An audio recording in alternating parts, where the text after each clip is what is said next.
Welcome to Live Shadow's channel. Before anything you subscribe to.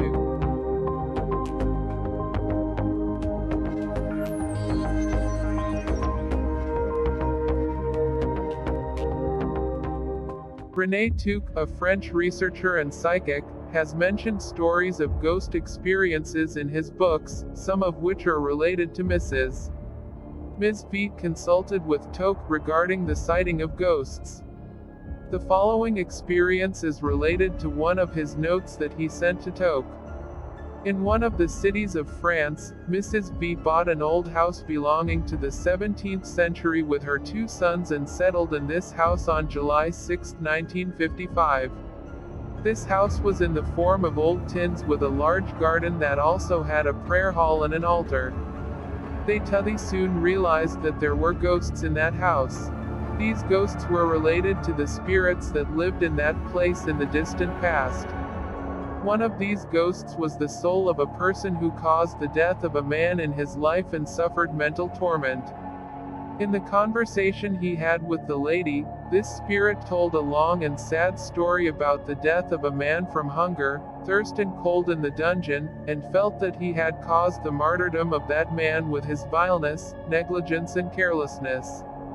Repentance and remorse. Professor Touque is the founding professor, the international parapsychologist of Paris, who is the narrator of this event, encourages and urges the lady to take a photo of the ghost and touch it if possible. One of the sons of the lady named Zahn took a picture of the ghost. The Ms. B provided the film to Professor Touque. He showed the film and got a clear proof of this claim. Professor Touque has published these two photos in his book. A few weeks later, she implemented the second suggestion of Professor Touque.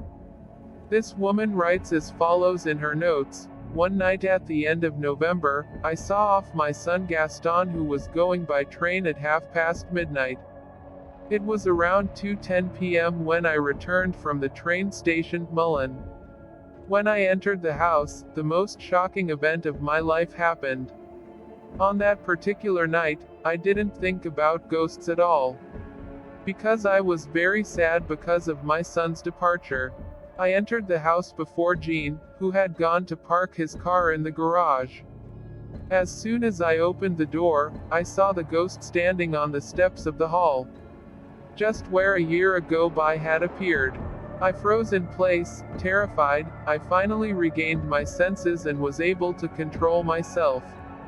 This time I went up the stairs, and after the ghost spoke a few words, I closed my eyes and put my two hands into the chest and stomach of the ghost. Suddenly I felt a strong shaking in the same part of my body. Then a freezing cold that took my breath away in an indescribable way took over my whole being. The ghost went back with my movement, and Jean, who was observing the scene from below, shouted, 'Mother, what did you do?' I was about to fall when Jean hugged me and brought to my room. Soon my hands swelled up and started to burn, just as if they were cold. Jean would regularly bring me lukewarm water and I would dip my hands in it.